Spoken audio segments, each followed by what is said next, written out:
High guys, हामी आज जाँदैछौँ नरभिल्ला। हामी 3 जना चाहिँ यहाँ छौँ, बाँकी 3 जना चाहिँ कता कता छन् अनि हामी भेट भएर जाने हो। हामी आज नरभिल्ला जाने हो। मसँगै हजुरलाई फन्टी घुमाउँछु ल। हामी चाहिँ यहाँ सबैजना अटोमा भेट भयौँ। यता हेरिदिनुहोस् त,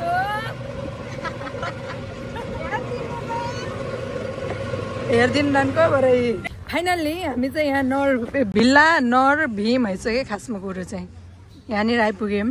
सबै जनताहरू यहाँ छन्, सिँगार पटार गरेछन्, के गरेको छन्। अब हामी यहाँभित्र जान्छौँ। रोशनी चाहिँ अघि नै आउनुभएको, हामीले यहाँ गाली गर्नुभयो ढिलाइ भनेर, किनकि हामी ढिलायौँ नि त, त्यही भएर जान्छौँ ल। अब हामी रोशनीलाई भेट्न मैले देखेँ। यो चाहिँ हो भिल्ला नरको ब्याकग्राउन्ड।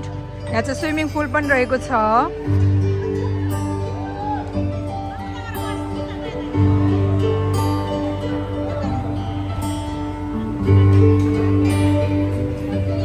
अनि हाम्रो टोली चाहिँ यहाँ बस्नु भयो सबैजना। अनि म पनि यहाँ छु। अब भित्र चाहिँ क्रिकेट भइरह होइन, क्रिकेटको भिडियो गरेर आउँछु ल एकचोटि।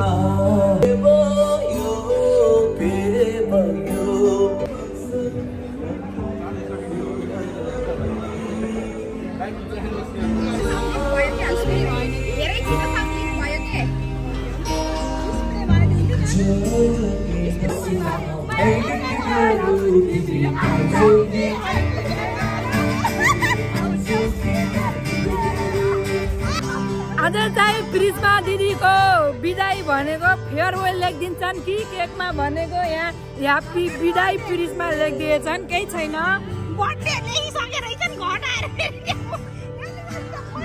बिदाई भनेको यहाँ बर्थडे लेखिदिएछन्। बिदाई भनेको बर्थडे लेख्दैछन् हाम्रो प्रिस्मा दिदीलाई। So sorry.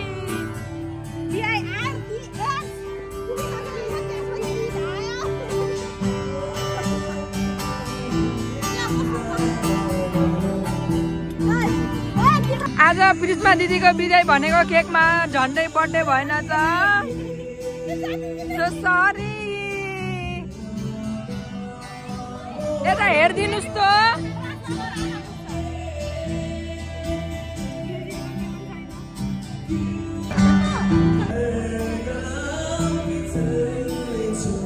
Happy farewell Prisma दिदी। धेरै धेरै माया अनि सम्झना।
हामी चाहिँ अब यहाँ गयौँ ल। फाइनली हामी चाहिँ के भन्छ अरे यो भिल्ला नरभिल्ला होइन, भिल्ला नरभीमबाट चाहिँ हामी अब गयौँ। घर राम्रो रहेछ, रमाइलो भयो, नाच्न पनि रमाइलो आयो। बाई बाई, फेरि भेटौँला। C you.